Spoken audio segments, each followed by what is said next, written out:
Suara luar kah? Bagi suara luar kah? Enggak, suara dalam. Bismillah.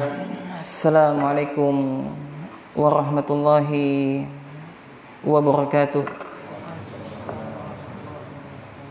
Innal hamdalillah nahmaduhu wa nasta'inuhu wa nastaghfiruh wa na'udzu billahi min syururi anfusina wa min sayyiati a'malina may yahdihillahu fala mudilla lahu wa may yudlil fala hadiya lahu. Asyhadu an la ilaha illallah wahdahu la syarika lah wa asyhadu anna Muhammadan abduhu wa rasuluh la nabiyya ba'dah. Allahumma salli wa sallim wa barik ala nabina Muhammadin wa ala alihi wa ashabihi wa man tabi'ahum bi ihsanin ila yaumiddin. Qala Allahu azza wa jalla ya ayyuhalladzina amanu taqullaha haqqa tuqatih wa la tamutunna illa wa antum muslimun. Allahumma salli wa sallim wa barik ala nabiyyina Muhammadin wa ala alihi wa sahbihi ajma'in. Allahumma inna nas'aluka ilman nafi'an wa rizqan thayyiban wa amalan mutakabbalan. Allahumma ya muqallibal qulub tsabbit qulubana ala dinik. Allahumma ya musarrifal qulub sarrif qulubana ala ta'atik. Kaum muslimin dan muslimat, hadirin dan hadirat, bapak-bapak dan juga ibu-ibu, dan juga kepada saudara dan saudari kami, mudah-mudahan kita semua senantiasa dirahmati oleh Allah Subhanahu wa taala. Tidak ada kata yang paling layak kecuali puja dan puji syukur selalu senantiasa kita peruntukkan kepada Allah Jalla Jalaluhu, yang mana Allah Subhanahu wa taala masih memberikan limpahan begitu banyak kepada kita.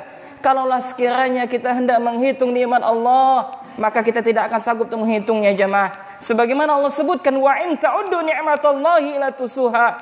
Jika kalian hendak menghitung nikmat Allah, maka sungguh kalian tidak akan sanggup untuk menghitungnya. Subhanallah. Betapa banyak nikmat yang telah Allah berikan kepada kita, walaupun terkadang kita masih melakukan maksiat, walaupun terkadang kita lalai kepada Allah, walaupun terkadang kita senantiasa melakukan dosa padahal kita mengetahui itu adalah dosa, akan tetapi Allah dengan sifat Ar-Rahman Ar-Rahim, maka Allah Jalla Jalaluhu masih memberikan nikmatnya begitu banyak kepada kita. Subhanallah. Alhamdulillah alladzi, maka tangislah diri kita kesengsaraan yang akan kita hadapi, sebagaimana telah kita ketahui dan ini sering kami sampaikan, bahwasanya agama yang hanya diridhoi di sisi Allah hanyalah agama Islam. Sebagaimana Allah sebutkan, innad dina indallahil Islam, sesungguhnya agama yang hanya diridhoi di sisi Allah Subhanahu wa taala adalah agama Islam. Kemudian semoga salam dan salawat tetap tercurahkan kepada junjungan Nabi besar kita yang mulia, yakni Nabi yang begitu cinta kepada umatnya, Nabi yang selalu merindukan umatnya, Nabi yang ketika akhir hayatnya memberikan nasihat kepada umatnya untuk melaksanakan salat, sebagaimana beliau mengatakan as-salah ittaqillah haitsuma kunta, yakni hendaklah kalian bertakwa kepada Allah Subhanahu wa taala. Semoga salam dan salawat juga tetap tercurahkan kepada ummahatul mukminin, kepada istri-istri Nabi yang tercinta, kepada keluarganya dan juga kepada seluruh sahabatnya yang senantiasa mengikutinya. Dan mudah-mudahan jamaah kita semua termasuk di antara umat Nabi sallallahu alaihi wasallam. Naam. Sebelum kita memasuki pada pembahasan kita, yakni pada kajian tematik kita pada hari yang mudah-mudahan diberkahi oleh Allah Subhanahu wa taala ini, yakni pada hari yang bertempatan dengan yakni Yaumul Ahad, yakni pada hari Ahad, pada hari Ahad, yakni pada tanggal 28 Jumadil Ula, pada tanggal 28 Jumadil Ula, atau bertepatan dengan pada tanggal 10 Januari yakni 2021 di Masjid Al-Jihad di desa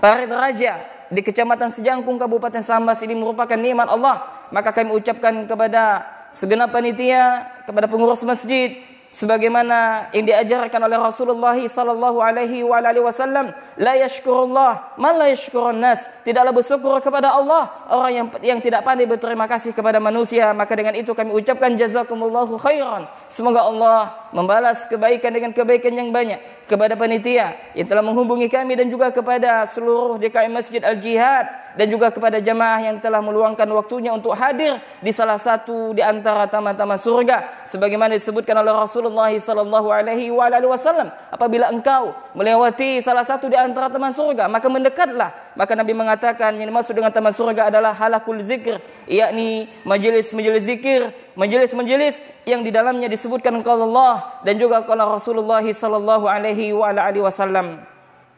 Jamaah kaum muslimin dan muslimat, ikhwan wa akhwati fillah, hadirin dan hadirat rahimana rahimakumullah. Pada tema kita kali ini adalah pembahasan tentang yakni merubah masalah menjadi sebuah anugerah. Yakni apa pembahasan kita Bapak-bapak dan Ibu-ibu sekalian? Mengubah masalah menjadi apa? Sebuah anugerah. Kaum muslimin dan muslimat rahimana rahimakumullah. Kita sekarang adalah hidup di dunia hidup di dunia yang Allah Subhanahu wa taala mengingatkan kepada kita dalam Al-Qur'an surah Al-Hadid ayat 5 ayat 20, yakni Allah Subhanahu wa taala berfirman, "I'lamu annamal hayatud dunya la'ibun wa lahu wa zinatu." Ingatlah kata Allah Subhanahu wa taala, ketahuilah bahwasanya sesungguhnya kehidupan dunia hanyalah permainan dan sesuatu yang melalaikan. Sekarang kita berada di dalamnya jamaah, yang mana kelak suatu saat pasti wallahi demi Allah kita akan bertemu yang namanya dengan kematian, sebagaimana Allah Subhanahu wa taala sebutkan, kullu nafsin zaikatul maut, setiap yang bernyawa pasti akan merasakan kematian. Semua kita pada hakikatnya sedang menuju di salah satu di antara pintu gerbang yang namanya kematian. Apabila kematian itu telah datang, maka dia tidak akan memandang usia, baik itu anak muda, apalagi yang sudah tua, baik itu yang sedang sehat, apalagi yang sedang sakit, baik itu yang dalam keadaan melakukan perjalanan, bahkan kalau kita sedang tidur, apabila ajal itu datang, maka ajal itu datang kepada kita. Nah, maka ada beberapa pembahasan yang akan kita bahas pada kesempatan kali ini. Poin yang pertama, yakni kita akan menyebutkan dalil bahwasanya fitrah manusia itu cinta kepada dunia. Itu adalah fitrah. Dia hendak menunggu calon seorang suaminya atau calon seorang istrinya. Ketika dia sudah menikah, apakah dia selesai dari masalah? Tidak. Bahkan masalah itu terus datang. Ketika dia sudah punya anak, apakah sudah selesai masalahnya? Tidak. Bahkan justru kelak masalah itu datang daripada anak tersebut. Dan masalah jamaah rahimana rahimakumullah nanti akan kita sebutkan. Kemudian poin yang terakhir ini adalah inti daripada pembahasan kita adalah yakni sikap atau cara kita menghadapi masalah supaya masalah itu datang menjadi anugerah, menjadi kebahagiaan yang akan kita hadapi, karena manusia itu tidak lepas yang namanya dengan masalah. Ini sampai azan ya Pak? Nah, habis selesai azan selesai? Lanjut lagi? Baik. Sampai Lanjut Pak ya? Nah, baik. Mudah-mudahan waktunya cukup ya. Nah, kita sampaikan poin-poin yang penting. Poin yang pertama, bahwasanya fitrah manusia itu cinta kepada yang mereka ingini daripada harta dunia. Apa? Wanita. Siapa tidak suka dengan wanita? Semua kita. Kemudian anak-anak. Dan harta yang banyak, termasuk emas dan perak, kuda pilihan, binatang-binatang ternak, dan juga sadang lawah. Dan itulah merupakan kesenangan dunia. Sebagaimana Allah Subhanahu wa taala sebutkan, Zuyina linnasi hubu syahawati minan nisa. Telah dijadikan indah terhadap pandangan manusia, yakni kecintaan kepada apa-apa yang mereka inginkan dari kalangan wanita, wal banina, dan dari kalangan anak-anak, wal qanatir, dan juga dari harta yang banyak, al muqnantarah min adh-dhahabi wal fiddah, yakni dari harta yang berjenis emas dan juga perak, wal khailil musawwamah wal an'am wal harfi, dan juga dari yakni apa? Kuda pilihan, binatang-binatang ternak, dan juga dari sawah ladang. Kemudian Allah sebutkan dzalika mata'ul hayati dunya, demikianlah kesenangan dunia kata Allah, wallahu indahu husnul ma'ab. Dan Allah Subhanahu wa taala, dan di sisi Allah lah tempat kembali yang baik, yakni surga. Maka fitrah kita senang kepada harta benda dunia, dan ini boleh untuk kita mendapatkannya, boleh, tidak dilarang oleh syariat, asalkan kita tidak berlebihan di dalam untuk menggapai dari, sebagaimana Allah sebutkan dalam Al-Qur'an surah Al-Anbiya ayat 35, kullu nafsin zaikatul maut, setiap yang bernyawa pasti akan merasakan kematian, wa nabluukum bisyarri wal khairi fitnah. Dan kata Allah Subhanahu wa taala, kami akan menguji kalian dengan keburukan dan kebaikan sebagai fitnah, sebagai ujian, sebagai coba. Ibu sekalian rahimani rahimakumullah, itu tidak ada nilainya sedikit pun di sisi Allah.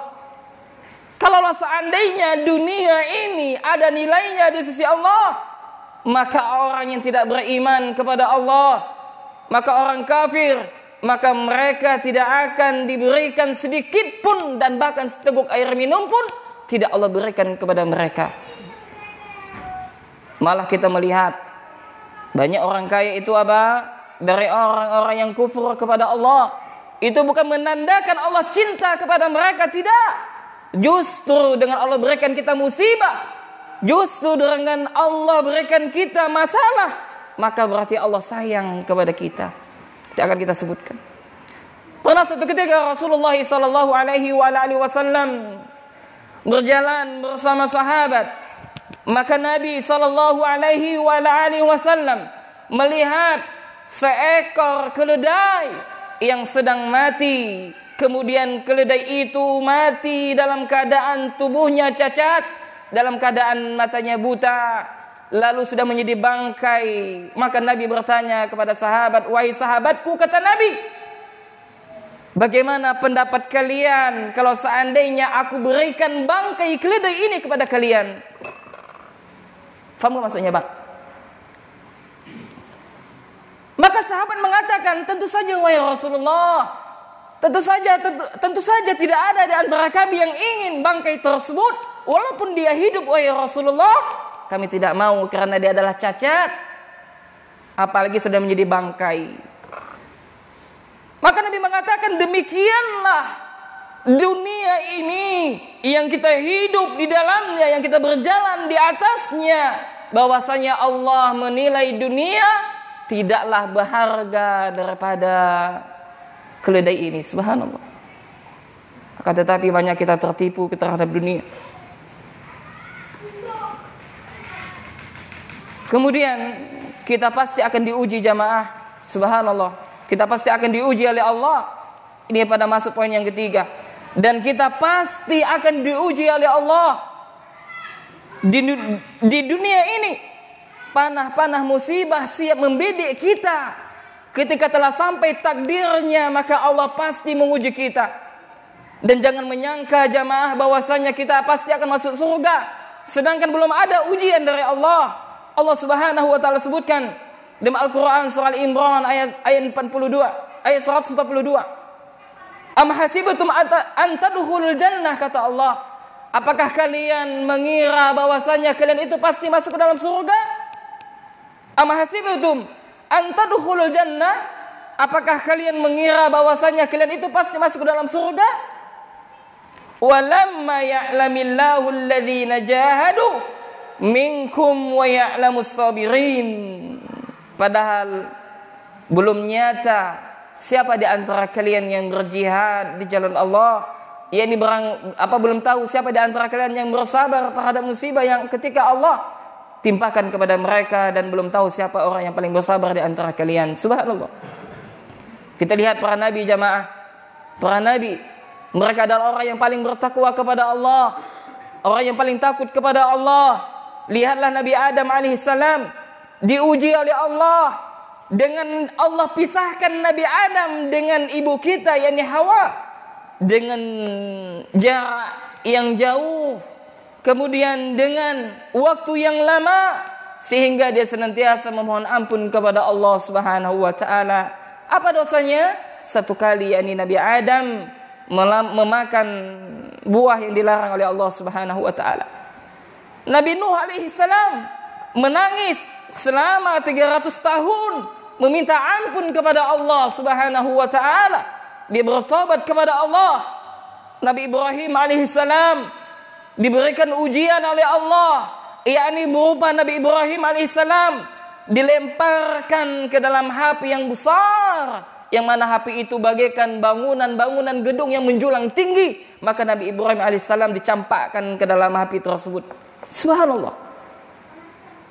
Nabi Yakub alaihissalam diuji oleh Allah dengan hilangnya Nabi Yusuf alaihissalam, dan dia senantiasa menangis meminta ampun kepada Allah sampai keduanya buta. Subhanallah.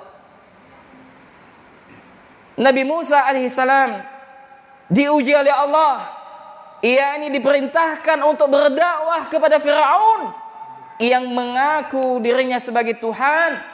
Tidak ada orang yang paling fasik, yang paling durhaka kepada Allah kecuali Firaun laknatullah. Dan Nabi Ayub alaihissalam diuji oleh Allah dengan puluhan tahun dengan berbagai penyakit, yang mana saking parahnya penyakit tersebut keluar belatung-belatung daripada badannya. Subhanallah jemaah. Maka kita lihat dan musibah yang dialami oleh kekasih kita Rasulullah sallallahu alaihi wasallam, yakni Nabi Muhammad sallallahu alaihi wasallam, diuji oleh Allah dengan kefakiran, menjadi anak yatim piatu. Kemudian pamannya dibunuh, yakni Hamzah bin Abdul Muthalib. Kemudian istri beliau juga Khadijah wafat meninggalkan beliau, dan juga pamannya yang tercinta Abu Thalib, dan bahkan kaumnya tidak beriman kepada Rasulullah di awal-awal beliau berdakwah. Mereka semuanya telah diuji oleh Allah, dan mereka semua telah berlalu, telah pergi daripada kita. Nama-nama mereka terus disampaikan oleh Allah Subhanahu wa taala melalui Al-Qur'an. Maka jamaah, orang yang beriman, maka mereka pasti akan diuji oleh Allah Subhanahu wa taala. Dan Allah Subhanahu wa taala sebutkan dalam Al-Qur'an surah Al-Ankabut ayat 2 dengan ayat 3. Dalam ayat yang kedua, yakni Allah Subhanahu wa taala sebutkan, "Hasiban nasu ayyutraku ayyakulu amanna wa hum la yuftanun," kata Allah. Apakah manusia mengira apabila dia mengatakan amanu, yakni kami beriman, lalu mereka ditinggalkan begitu saja, mereka tidak diuji, kata Allah? Tidak demikian. Maka orang yang beriman, maka mereka pasti akan diuji oleh Allah. Maka jamaah rahiman rahimakumullah, terkadang kita banyak mengeluh, maka perlu sekiranya setiap kita mengetahui cara-cara mengatasi permasalahan-permasalahan yang menimpa kita. Ketika kita mengetahui cara yang harus kita bersikap, yang apabila musibah itu datang kepada kita, maka ketika kita mengetahui ilmunya, kita mengetahui caranya, maka setiap musibah yang menimpa kita akan menjadi sebuah anugerah yang menenangkan hati kita. Subhanallah jemaah. Maka kita masuk kepada poin yang inti daripada kajian kita pada malam hari ini, yakni apa? Ada beberapa cara yang apabila kita lakukan ketika kita ditimpa musibah, maka musibah itu akan menjadi anugerah dalam kehidupan kita. Apa yang pertama? Yakni jamaah rahiman rahimakumullah, apabila kita ditimpa musibah, maka yang pertama jangan lupa kita apa? Istirja. Ketika ditimpa musibah, yakni kita berdoa kepada Allah dengan kita mengatakan inna lillahi wa inna ilaihi raji'un. Sesungguhnya kami adalah milik Allah dan hanya kepadanya lah kami kembali. Kemudian kita tambahkan Allahumma ujurni fi musibati wa akhlif li khairan minha. Ya Allah, berikanlah kepadaku pahala atas musibah yang menimpaku, dan berilah aku ganti yang lebih baik daripadanya. Maka hendaklah kita membaca doa ini ketika kita ditimpa musibah. Maka apa yang pertama kali kita lakukan jamaah? Kita berdoa kepada Allah. Kita istirja. Ini ketika ditimpa musibah, kita ucapkan inna lillahi wa inna ilaihi raji'un. Kemudian yang kedua adalah, hendaklah kita senantiasa bersabar terhadap musibah yang menimpa kita. Ini kita bersabar atas setiap musibah yang Allah Subhanahu wa taala timpakan kepada kita. Terkadang ungkapan sabar itu terasa ringan, akan tetapi aplikasi dalam kehidupan kita itu berat sekali. Dan barang siapa yang dia bersabar, maka sesungguhnya Allah akan berikan pahala yang tidak ada batasnya kepada orang yang bersabar. Sebagaimana Allah sebutkan dalam Al-Quran surah Az-Zumar ayat 10, innama yuwaffas sabiruna ajrahum bighairi hisab. Hanya orang yang bersabarlah, kata Allah, yang disempurnakan pahalanya tidak ada batasnya. Subhanallah jemaah. Maka Rasulullah sallallahu alaihi wasallam menyebutkan bahwasanya setiap yang menimpa kita adalah satu kebaikan jamaah. Nabi mengatakan ajaban li amril mu'min, sungguh menakjubkan perkara orang yang beriman. Inna amruhu kullahu khairun, yakni setiap masalah yang menimpa orang beriman tersebut kulluhu khairun, semuanya dalam kebaikan. Apapun yang menimpa kita, ketika kita diberikan nikmat maka kita bersyukur kepada Allah. Ketika Allah berikan ujian kepada kita maka kita bersabar. Maka Nabi mengatakan amruhu kulluhu khairun, setiap perkara yang menimpa kaum muslimin adalah kebaikan. Walaisa dzalika li ahadin lil mu'min, yang mana perkara tersebut tidaklah ada kecuali hanya kepada orang yang beriman. Ini apa? Inna asabathu sarra syakara, yakni apabila dia diberikan kenikmatan oleh Allah Subhanahu wa taala, maka dia pun bersabar, maka dia pun bersyukur kepada Allah. Fakana khairul lah, maka itu baik baginya, kata Nabi sallallahu alaihi wasallam. Wa in asabathu darra sabara, dan apabila dia ditimpakan musibah maka dia bersabar. Fakana khairul lah, maka itu baik baginya. Subhanallah. Akan tetapi sulit untuk kita mengaplikasikannya kecuali mereka yang dirahmati oleh Allah, kecuali mereka yang dirahmati oleh Allah Subhanahu wa taala. Maka hendaklah kita berdoa kepada Allah supaya ketika musibah itu datang maka kita bersabar, bisa bersabar kepada Allah Subhanahu wa taala. Kemudian yang ketiga, cara ketiga yang apabila kita ditimpa masalah atau ditimpa musibah menjadi sebuah anugerah, hendaklah kita memperbanyak doa di dalam doa kita jamaah. Kita berdoa kepada Allah. Terkadang kita lupa untuk berdoa kepada Allah, dan doa ini adalah ibadah, yang mana ibadah ini tidak boleh kita peruntukkan kepada selain Allah. Allah Subhanahu wa taala memerintahkan kepada kita untuk berdoa, wa qala rabbukum ad'uni astajib lakum, dan Tuhan kalian berfirman, berdoalah kalian kepadaku, niscaya akan aku kabulkan doa kalian. Dan juga Rasulullah sallallahu alaihi wasallam senantiasa berdoa kepada Allah. Nabi mengatakan, ya hayyu ya qayyum bi rahmatika astaghisu. Wahai Rabb yang maha hidup, wahai Rabb yang berdiri sendiri tidak butuh segala sesuatu, dengan rahmat-Mu aku memohon pertolongannya. Ini kita berdoa kepada Allah.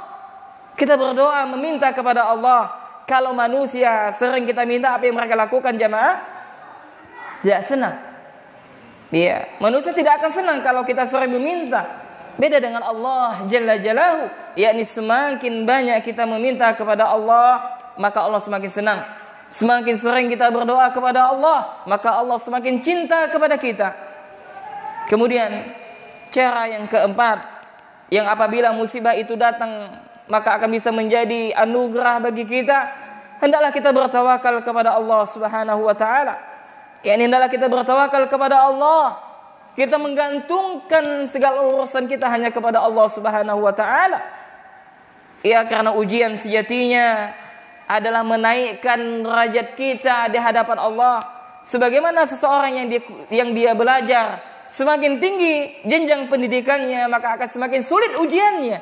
Demikian juga jamaah, semakin orang tersebut beriman kepada Allah, semakin tinggi pokok keimanan, maka semakin besar ujian yang hendak Allah Subhanahu wa taala berikan kepada mereka.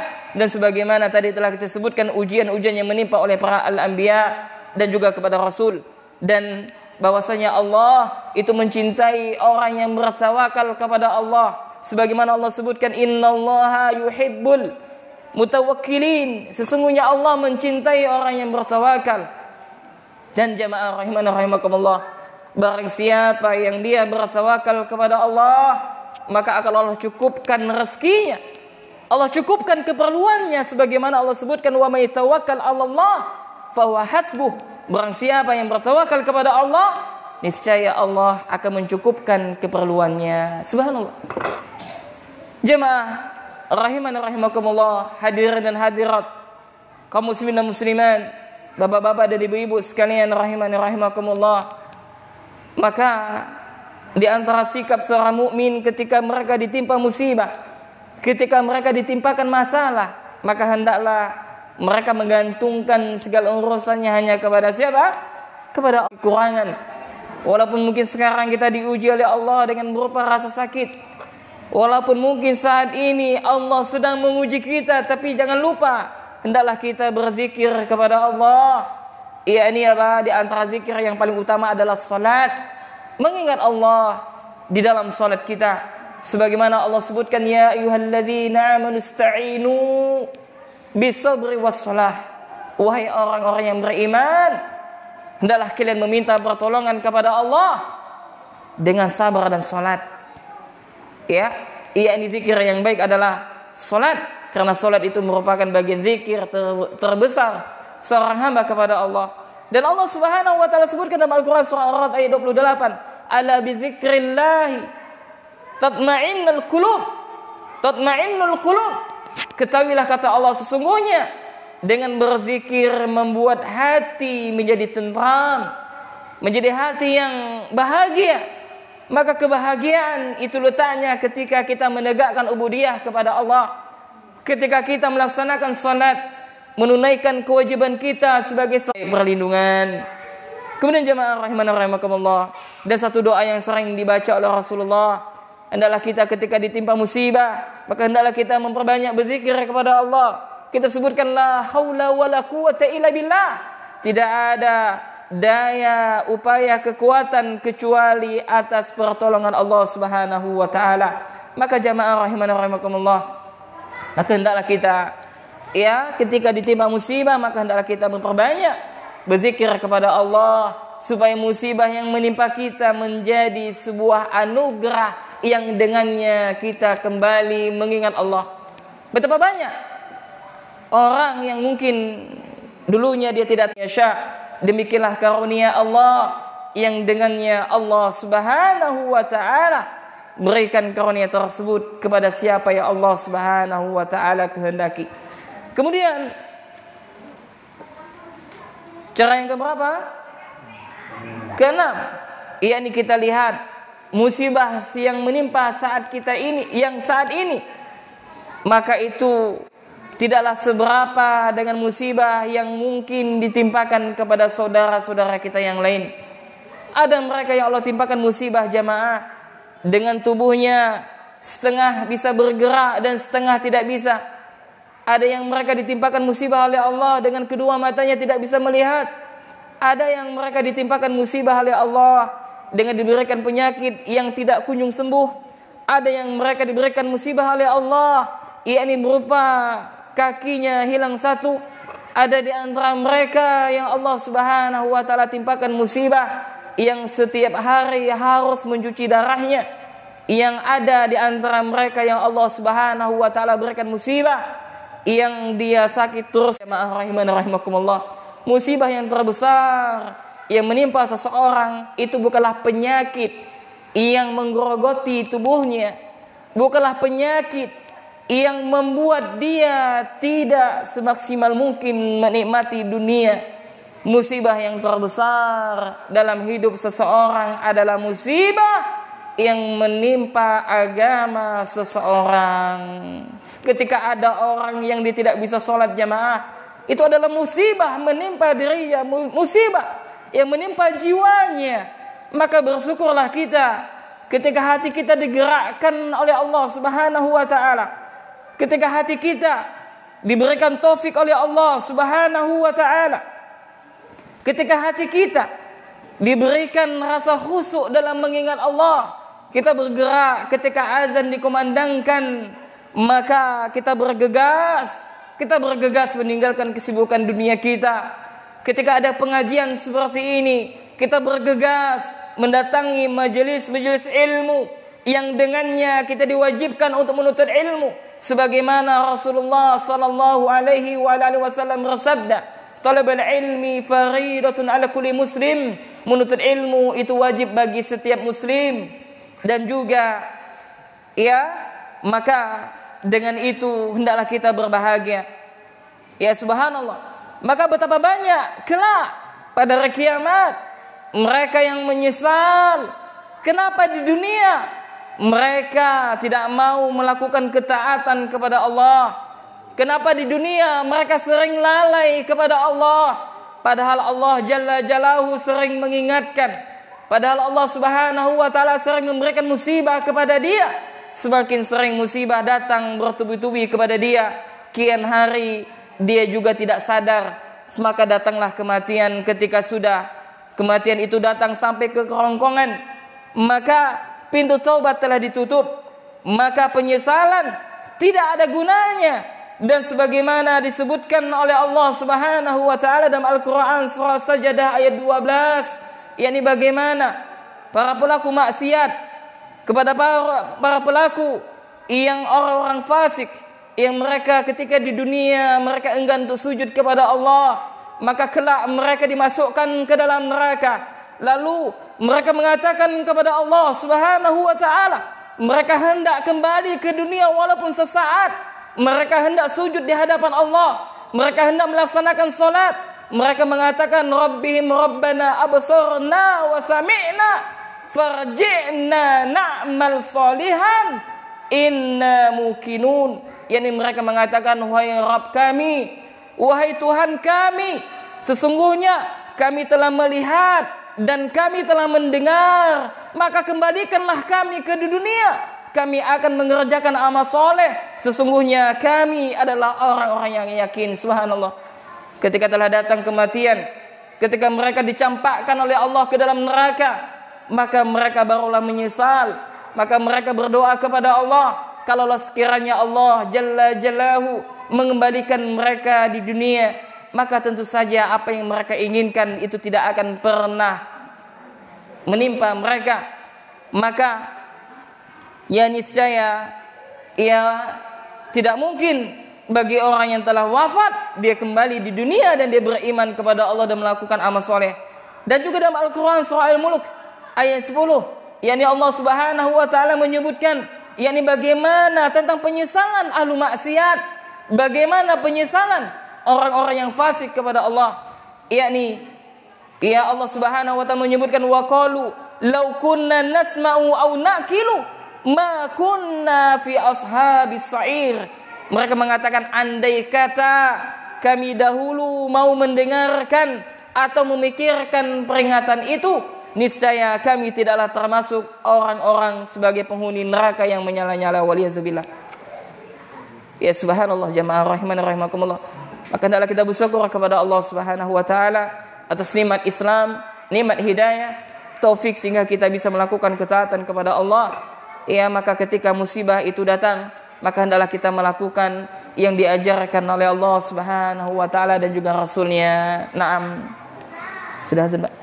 Baik, demikian ya, karena waktunya sudah azan maka kita cukupkan sejenak sampai di sini dan nanti akan kita lanjutkan insyaallah ya dengan waktu yang sedikit.